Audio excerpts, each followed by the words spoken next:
Deepti Laurent joins me on the set for a look through the papers today. Hi, Deepti. Hi, Jeannie. You're going to start with reaction from Peru after the former president, Alan Garcia, took his own life yesterday. Yeah, that's right. The former president ended his life just as police were preparing to arrest him for his involvement in a widespread corruption scandal involving the Brazilian construction giant Odebrecht. The local Peruvian paper there that you see there reporting that Garcia's ashes have now gone to the headquarters of his party, the American Popular Revolutionary Alliance, or APRA.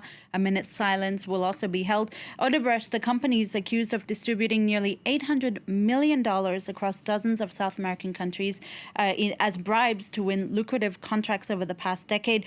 The Brazilian daily Folha de Sao Paulo says in today's editorial that Garcia's death is on Odebrecht's account. The paper noting that just like there are serial killers, there too are corruption killers, and this, if anything, is proof of that. And the paper also says that Peru has been a major victim because it's not just Alan Garcia. Another former Peruvian president spent 9 months in prison. Another is facing a prison term, and yet another faces an extradition request from the U.S. The New Yorker magazine this week is paying tribute to Notre-Dame Cathedral on its cover. A very moving front page, Jeannie, from the New Yorker. There's no headline, there's no title. It's just an illustration by Bob Stack entitled Our Lady. And there's you see the orange there that could represent flames and destruction, but seems to be representing light and hope, so a real message of solidarity and peace. Now, 2 days after the fire here in France, all focus is on how Notre-Dame should be rebuilt and what materials should be used. Le Parisien predicting that it will nonetheless be the construction site of a century. Emmanuel Macron has launched this international architectural competition.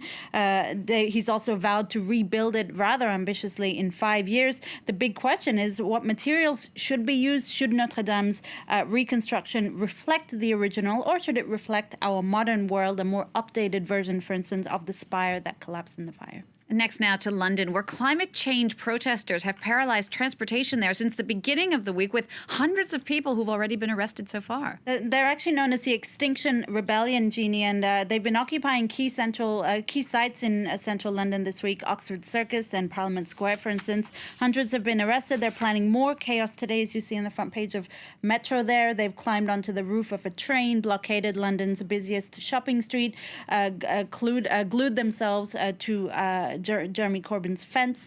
At the heart of their demands, they want that the British government to enact legally binding policy measures to reduce carbon emissions to net zero by 2025. Now, that sparked some divided reaction in the press. Well, look at this from the U.S. conservative magazine Washington Examiner. They're not holding back in their article, calling the protesters amazingly arrogant, annoying, and presumably unemployed, citing the fact that the protests took place at the beginning of the work week and not the weekend. The Independent offers a more sympathetic viewpoint, questioning how it is that so many otherwise law-abiding citizens are turning to these illegal measures to make a point. And the bottom line is that governments need to lead the charge on fighting climate change. This writer actually blaming, quote, our broken democracy for these protests. Now, renowned natural historian Sir David Attenborough has issued his starkest warning yet in the Daily Mirror today. It seems like every day it's a starker warning, isn't it? But this is a very poignant front page from the Daily Mirror. He said that we're running out of time to save the planet unless urgent action is taken, in particular on ending fossil fuels and turning permanently towards renewable energies. Sir David Attenborough, of course, is also hosting a documentary on Netflix called Our Planet. Such a stark warning there. All right, let's wrap up now with something completely different. A new research report sheds light on who is likely to be unfaithful in a relationship and how to know. That's right. This is out from the University of Western Australia, which actually looks at how facial appearances may or may not betray our faithfulness in relationships. Turns out that it's easier to gauge infidelity on men than women, who apparently have an awesome poker face, so we're better at hiding infidelity. Participants are also likely to judge a man's face as unfaithful rather, if it's more masculine looking, so like a stronger jaw, a wider face, thinner lips, because apparently a masculine face is linked to high levels of testosterone, which make men more likely to cheat. Obviously, this is all theoretical, so don't go over analyzing your partner's faces just yet. Deepti, thanks for that. Deepti Gilleron with that look at the press review. You can get a closer look at that, of course, on our website, the address france24.com.